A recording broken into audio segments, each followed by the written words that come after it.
ফেরেশতারা বলে, যখন আগায় এদিকে ঢোকার জন্য, ফেরেশতা বলে না, এই জান্নাতে ঢুকে যাবে না। কারণ কি?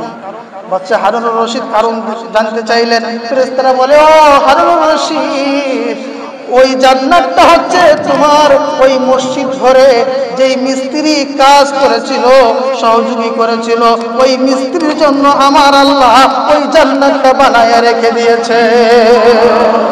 হুবহু দেখে যাবে।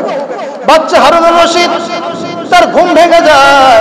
সকালবেলা সমস্ত মিস্ত্রিগুলোকে দাওয়াত দেয়, কিন্তু স্বপ্নের মধ্যে তিনি আরো একটা জিনিস জানতে পেরেছিলেন, সেটি হচ্ছে ফেরেশতাদের মাধ্যমে তিনি জানতে পেরেছিলেন ওই জান্নাতের গেটের মধ্যে লেখা আছে মুহাম্মদ বিন মুসা। ওই মিস্ত্রির নাম ছিল মুহাম্মদ বিন মুসা।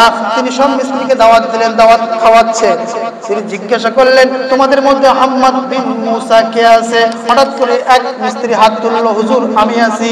তখন তিনাকে বাচ্চা হারুনুর রশিদ বললেন, তুমি কোন আমল করো, সেই আমলের কারণে আমাকে আল্লাহ যে প্রতিদান দিয়েছে মসজিদ ঘর বানানোর জন্য, হুবহু তোমাকে এরকম একটা জান্নাতে বালাখানা বানাইয়া রেখে দিয়েছে। আমি জানতে চাই তোমার আমল কি? আল্লাহু আকবার। ওই মিস্ত্রি ডাকতে বলে, সহযোগী ডাকতে বলে, ও বাচ্চা হারুনুর রশিদ, আমার কোনো আমল নাই, দিনে কাজ করি রাতে খাই, মসজিদে দান করার মতো আমার কোনো উপায় নাই। ও বাদশা, আপনি যখন ঘোষণা দেন কারো টাকা নেবেন না, এককভাবে আপনি মসজিদ নির্মাণ করবেন। আমি বাসার মধ্যে গেলাম, আমার নিজের বাবা একটা জমি খনন করলাম, কূপ খনন করলাম। ওই কূপ খনন করতে গিয়া আমি ফিতার মধ্যে 3টা দামি পাথর, একুত পাথর আমি পাইলাম। ওই একুত পাথর 3টে আমি ঘরের মধ্যে রেখে দেই।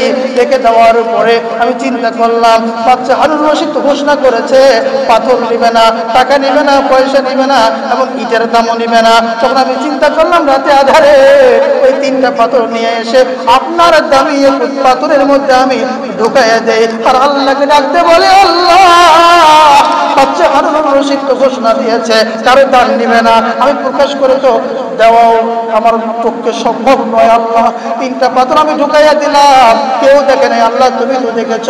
তোমার কাছে একটাই চাওয়া, কিয়ামতের ময়দানে যেদিন হাসরের দিন কায়েম হয়ে যাবে, সেই দিন আল্লাহ আমি গুনাহগার মিস্ত্রিকে ওই মসজিদ ঘর নির্মাণের খাতায় আমার নামটা উঠাইয়া দিও। বাচ্চা হারুনুর রশিদ চিৎকার দিয়ে উঠলেন, এই জন্য আল্লাহ তোমার জন্য একটা বালাখানা বানাইছে। আল্লাহ বলছেন, আল্লাহর হাবিব বলেন, সগীরা ওয়া কাবীরা।